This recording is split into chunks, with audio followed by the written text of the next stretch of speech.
Olá, estamos em 2 de março de 2025. Estou eu, Juan Brandt, trazendo mais uma vez um debate a partir da psicanálise e temas que acompanham nosso campo de conhecimento.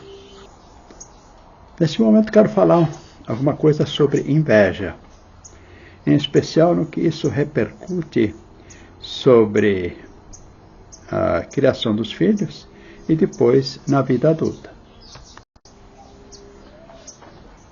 O Freud, que eu comumente me reporto, ele já havia discutido a questão da inveja, mas ele trouxe a inveja da menina em relação ao pênis. Ele colocava ali a ideia de que a menina teria inveja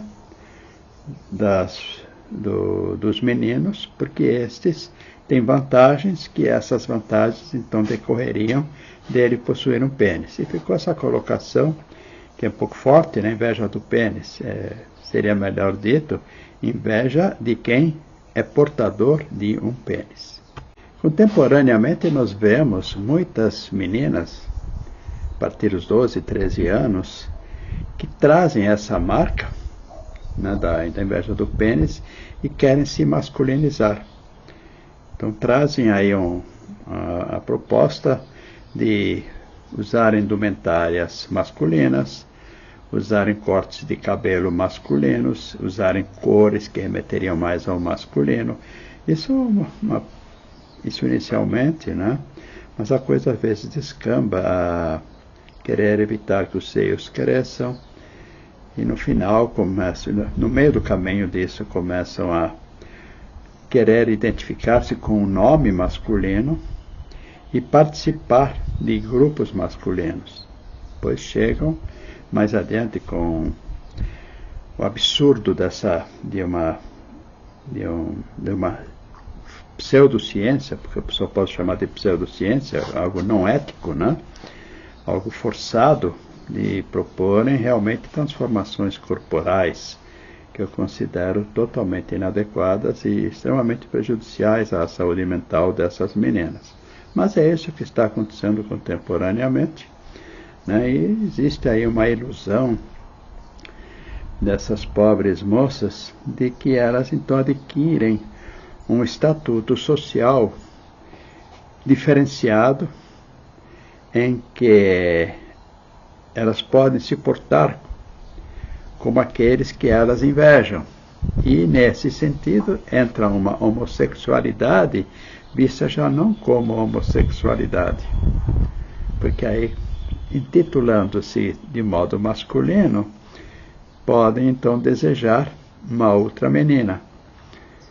Porque aí já não teríamos a homossexualidade como tal, né? E teríamos um outro estatuto para essa forma de sexualidade. Então veja a complexidade que vai tomando esse processo, é extremamente angustiante, né?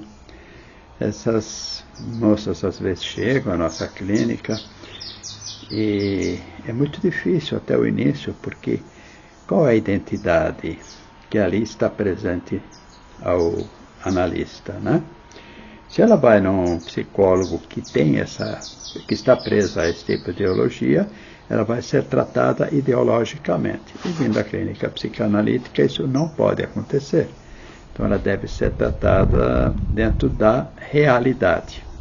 Só que, contemporaneamente, existe todo um movimento que pretende negar a realidade, dizendo que a realidade vai ser sempre aquela que a pessoa diz ser o real dela, né? Mas isso só gera uma confusão tremenda, porque o real é sempre o real. A realidade é uma realidade suposta, hipotética, que a pessoa pretende defender, é uma realidade ideológica. Então isto não é real. Só que isso dá pano para manga e tem muita gente escrevendo aí na academia um monte de coisas a respeito que não resolve o problema.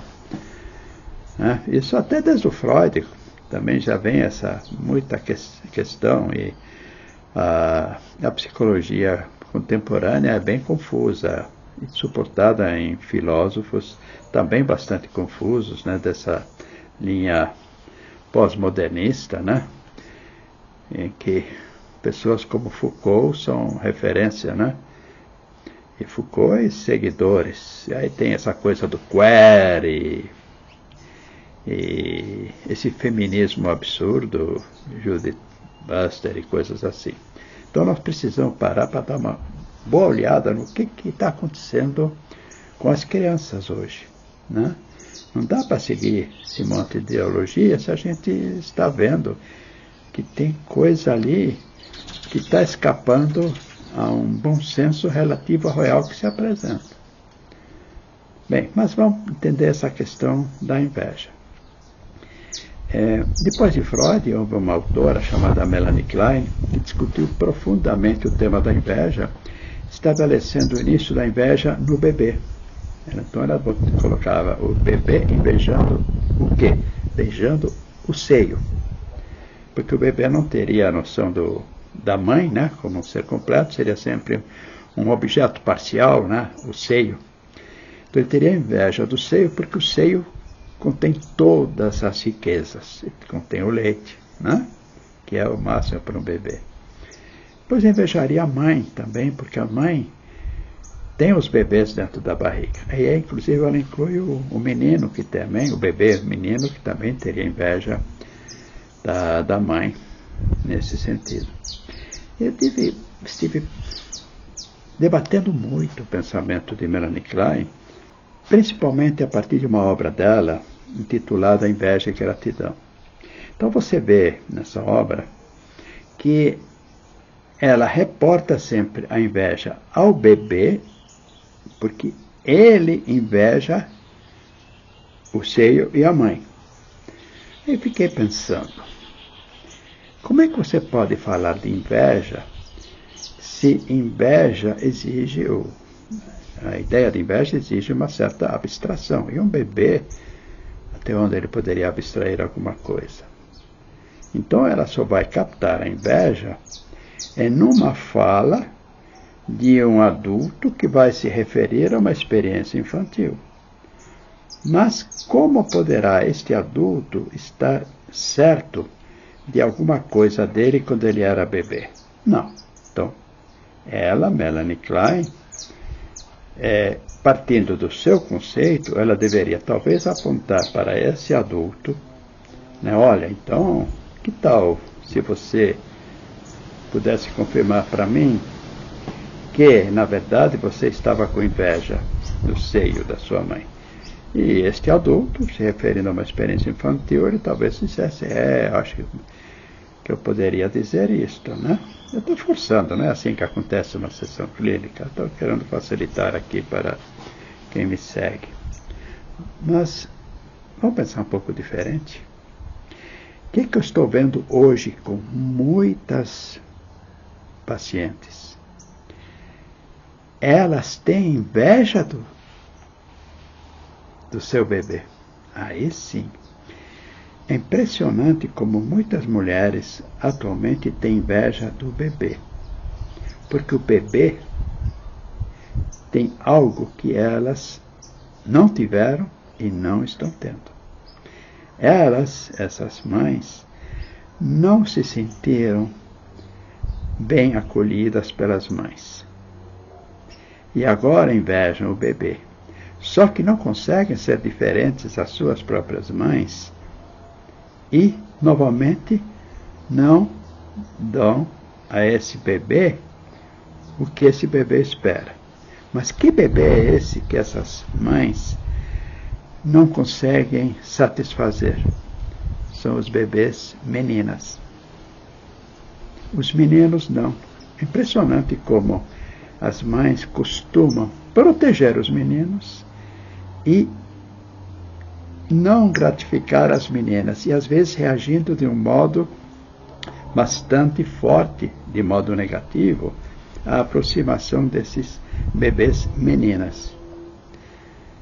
Tanto que nós temos muitas moças, hoje em dia, que se queixam da perseguição da mãe, que a mãe não ama, que a mãe não dá atenção. Mas isto está fazendo parte desse contexto todo. Então, a minha hipótese, que eu venho trabalhando nela já há um bom tempo, é que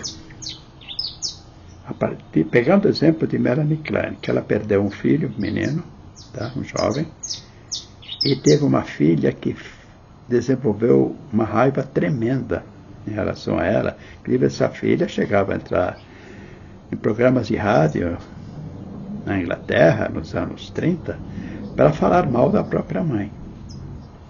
Então, por que a filha de Melanie Klein teria tanto ódio da mãe? A gente percebe que Klein entrou num luto tremendo quando perdeu seu filho. E não conseguiu dar conta da filha. Melanie Klein já tinha sido uma mãe, uma menina, que tinha sofrido com a própria mãe. Então existe alguma coisa que leva a mulher a superproteger o filho homem e de algum modo não proteger o bebê mulher. O bebê menina, né? O sexo feminino. Esta é talvez uma questão central que ainda não foi suficientemente investigada pela psicanálise, embora as diversas tentativas, como essa de Melanie Klein, né?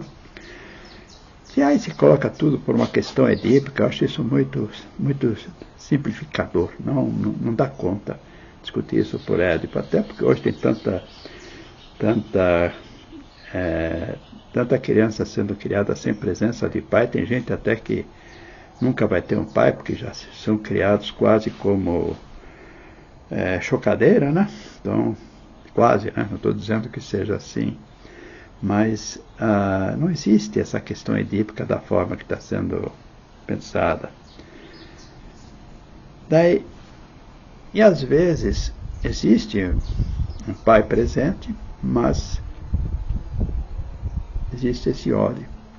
E eu vejo que são mães que demonstram uma insatisfação tremenda com sua filha, e a filha fica desejando o amor dessa mãe. Quando a filha de Klein falava tão mal dela, presumivelmente foi a forma que ela encontrou para mostrar para a mãe que ela existe, que ela está se queixando da falta de amor. Bem, a inveja da menina em relação ao menino já tem um lugar ali. Se os meninos são sempre os favorecidos pelas mães, então uma forma de resolver a inveja é tornar-se menino, para ser também favorecido pela mãe. Só que a mãe agora é mãe de uma adolescente, então não dá para reparar o passado. Então o que essa menina vai querer fazer? Encontrar uma outra mulher que, de algum modo, possa ser para ela a figura feminina boa que ela não teve. Como é que é esta formação? Como é que se projeta isso, né, como uma solução psíquica para essa moça? Então, a homossexualidade ali já não, tal como sempre foi vista, já não dá conta para ela. Ela precisa, na verdade, ser o que ela não é para ter o que ela não teve. E aí haveria uma solução psicológica para ela, para descobrir que finalmente obteve uma reparação do mal que sofreu. O problema é que isso não vai acontecer. Ou seja, com o tempo, comecei aqui falando de realidade, né? A realidade vai se impor. E ela vai descobrir que deu um tiro inútil, que ela fracassou no seu projeto. E só vai lhe sobrar a angústia. Não sei até onde a gente pode pensar em retrocesso. De qualquer maneira, a angústia fica. Por que fica a angústia? O que é a angústia? A angústia surge sempre que você depara uma impossibilidade de realizar alguma coisa que é muito importante para você. É como que um medo do porvir. Angústia é o medo do porvir. Nossos jovens estão com angústia, têm medo do porvir, porque o mundo que vai sendo conquistado é um mundo que não as atendeu naquele lugar de menina. e elas estão disputando um lugar que elas não conhecem. Tanto que não conhecem que elas se perdem ali, né? Tempos muito difíceis para esta geração, principalmente se os pais continuarem apoiando ideologias que não vão resolver a questão. Contra todas essas ideologias nefastas, enquanto os pais forem seguindo essas publicações ideológicas de falsos acadêmicos, que são acadêmicos, mas o campo de conhecimento que defendem só posso chamar, não sei se eu posso chamar de falso, mas pelo menos perverso. Tanta perversão. Quando os pais não escaparem disso, começaram a olhar para os seus filhos pelo que eles são, e começaram a perceber que eles não podem diferenciar os filhos. Está sendo tudo largado, os filhos estão perdidos, e os pais não conseguem resgatar o que perderam na criação dos filhos. Então, eu queria trazer isso hoje. Estou aqui sempre à disposição. Meu WhatsApp é 619-9643-1886. Fazemos atendimento psicanalítico, também de casais, de família, de grupo. E temos formação de psicanalistas e de terapeutas de grupo, de casal. Obrigado. Até a próxima.